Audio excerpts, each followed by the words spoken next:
I was 16 when I realized my mom was the strongest person I'd ever know, but also the one who'd been hurt the most. It's not something you want to learn about your own mother, that the woman who raised you, who tucked you in and made you PB&J sandwiches with the crusts cut off, was carrying a lifetime of pain she never let you see. My name's Ethan, and this is the story of how I made sure the people who broke her paid for it. Not with fists or shouting matches, but with something sharper, something that cut deeper.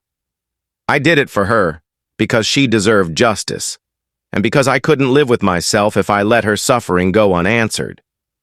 Growing up, it was just me and Mom in a small apartment in Cleveland, the kind of place where the walls were thin, and you could hear the neighbors arguing over who forgot to take out the trash.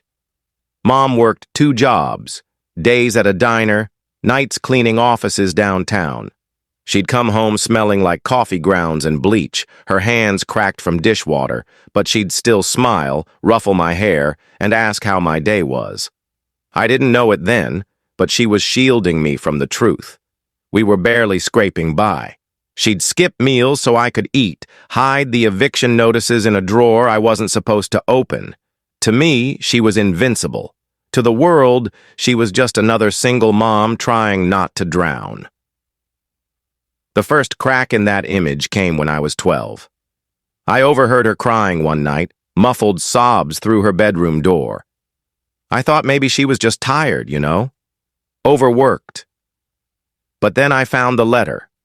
It was crumpled in the trash, written in her careful handwriting, a plea to her old boss at the diner, begging for her job back after she'd been fired. She'd been let go because of a lie. Some coworker, a guy named Rick, claimed she'd stolen money from the register. Mom swore she hadn't, but the owner didn't care. No proof, no second chances. Just like that, she was out, and we were eating canned soup for weeks. I didn't understand it fully then. I was a kid, angry but clueless. All I knew was Mom's eyes were redder than usual, and she started taking longer shifts at the cleaning job to make up for it. She never talked about it, never complained. She'd just say, "We're okay, Ethan. We'll figure it out." But I saw the toll it took. How her shoulders slumped a little more, how her laugh didn't come as easily. That was the first time I felt it, this burning in my chest, this need to fix things. But what could a 12-year-old do? Nothing. So I buried it. Fast forward to 16, and that's when everything changed. I was in high school, starting to notice things kids shouldn't have to notice, like how Mom's smile was more forced now, how she'd flinch when the phone rang, like she was expecting bad news. I started digging, piecing things together. Turns out Rick, the guy who got her fired, wasn't just some random coworker. He'd been her supervisor, someone she trusted. And it wasn't just about the diner job. There was more, so much more. And it made my stomach twist when I found out. I got the full story from Aunt Karen, Mom's sister, one night when she thought I was asleep. She was over at our place, sipping tea with Mom, and I was supposed to be doing homework in my room. But I was eavesdropping, because by then I knew something was wrong. Aunt Karen was whispering, her voice tight, saying things like, "You should have pressed charges, Lisa. He can't get away with that." Mom just shook her head, her voice barely above a whisper. "I can't, Karen. I can't risk Ethan. If I stir things up, they'll come for me harder." I crept closer to the door, my heart pounding. They were talking about Rick, and it wasn't just about the diner. Apparently, Rick had been harassing Mom for years, even before I was born. Back when Mom was in her early 20s working her first job at a car dealership, Rick was her manager there too. He'd made her life hell. Comments about her looks, late-night calls, accidental touches that made her skin crawl. She quit that job, moved on to the diner, thinking she'd escaped. But Rick followed her. Not physically, not at first, but he'd show up in her life like a bad penny, always in a position of power. When she got the diner job, he was there, promoted to supervisor. And when she started to stand up for herself, he spread the lie about the stolen money, got her fired, made sure her name was trash in every local business he had connections with. But it didn't stop there. Aunt Karen said Rick had friends, a whole network of guys like him, who'd blackball Mom from jobs, spread rumors, make it impossible for her to climb out of the hole they'd pushed her into. They'd call her unreliable, trouble, even crazy. Mom couldn't get hired anywhere decent after the diner. The cleaning job was all she could find, and even that was through a friend who felt sorry for her. I sat there, frozen, listening to this, my hands shaking. My mom wasn't just struggling because life was hard. She was being crushed, deliberately, by people who wanted to keep her down. I couldn't sleep that night. I kept seeing her face, the way she'd force a smile when she handed me a plate of spaghetti, pretending everything was fine. I thought about all the times she'd told me to focus on school, to be better than this. She wasn't just talking about money or jobs. She was talking about escaping the kind of people who'd done this to her. And I swore right then I wasn't going to let them get away with it. The next morning I started planning.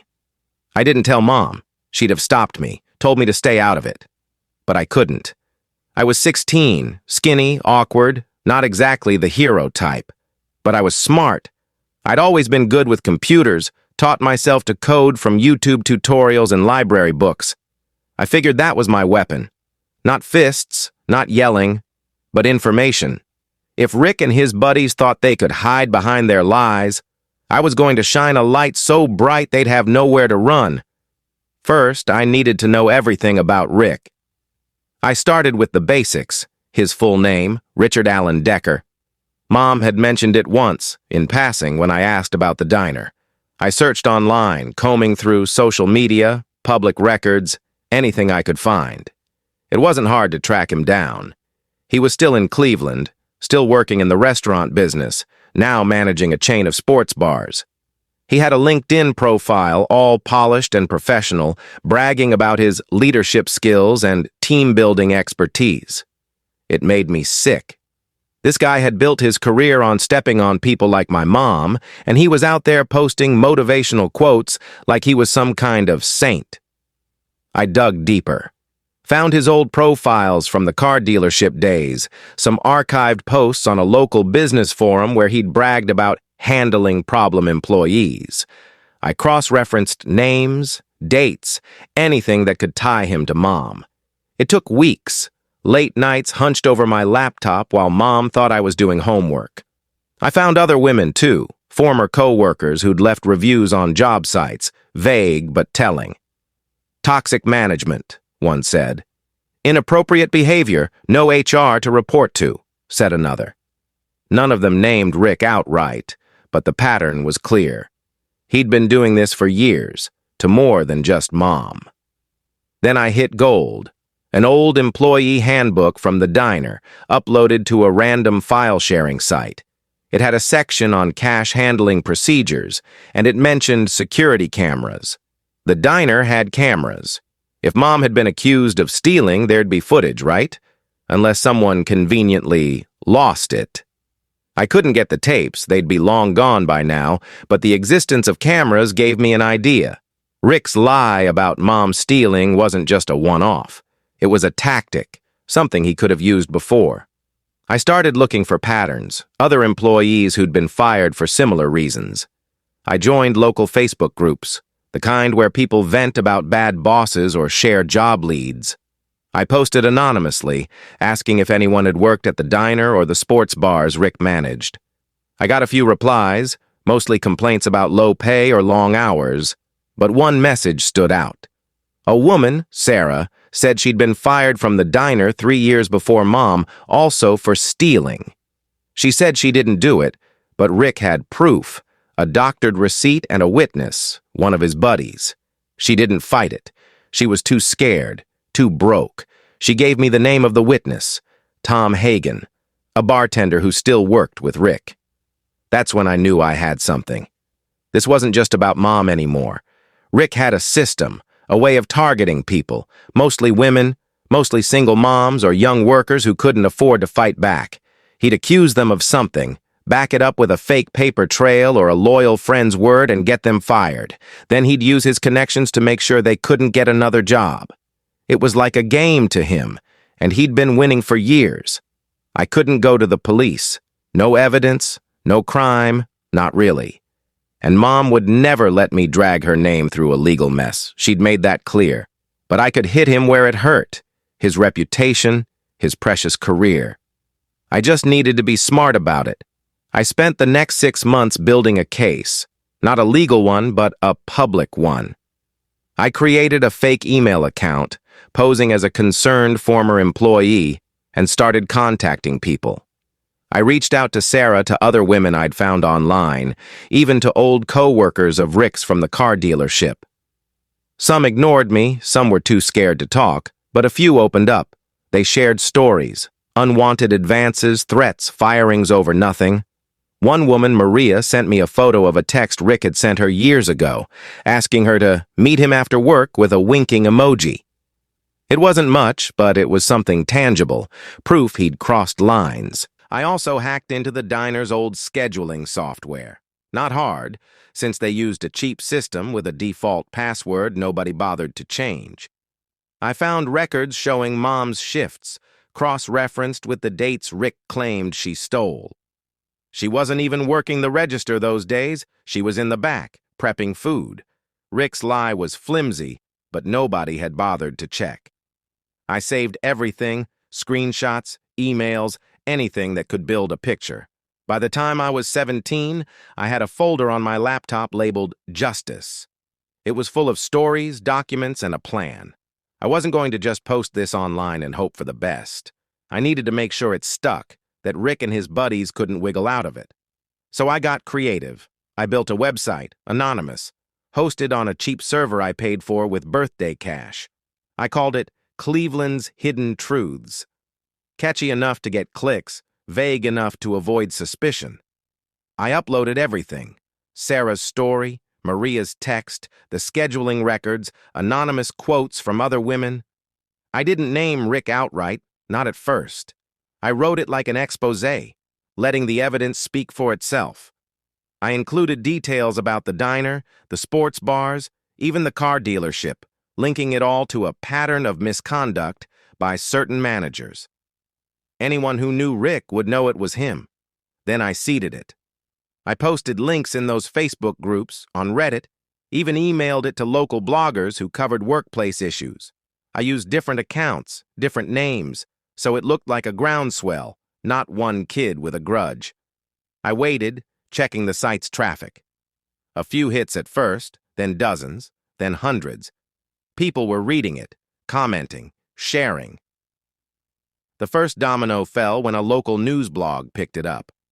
They didn't name Rick either, but they ran a story about allegations of systemic harassment in Cleveland's restaurant scene. That got traction. More people started talking, more women came forward. One of them, a former bartender at Rick's current sports bar, posted her own story on X, naming him directly. She had emails, too. Rick telling her she'd owe him if she wanted better shifts. That post went viral, thousands of likes, retweets, the works. Rick's world started crumbling. His LinkedIn went private. His name started popping up in more posts, more stories. I saw him once, at a gas station, looking like he hadn't slept in days. I didn't feel sorry for him. I felt alive. But it wasn't enough. I wanted him to know it was me, that the kid of the woman he'd tried to destroy had done this. So I sent him an email from the same anonymous account. No threats, nothing illegal. Just a single line. Lisa's son says hello. I don't know if he figured it out, but I like to think it hit him like a brick. His buddies got caught in the fallout, too. Tom Hagen, the bartender who'd backed Rick's lies, got fired when the sports bar chain started investigating. 2 other guys, old pals from the car dealership days, got called out in the comments of my site. One lost his job, the other moved out of state. The diner's owner issued a public apology, admitting they'd mishandled Mom's firing. They offered her a job back, but she turned it down. She was done with that place. Mom never knew I was behind it. I couldn't tell her. She'd have been furious, worried I'd get in trouble, but I saw a change in her after that. She started smiling more, like a weight had lifted. She got a new job, not great, but better, at a community center. She started humming again while she cooked. I hadn't heard that in years. I'm 20 now, in college, studying computer science. I still check the site sometimes, see the comments from people who say it helped them speak up. I don't know if I fixed everything for Mom. She's still got scars, still works too hard.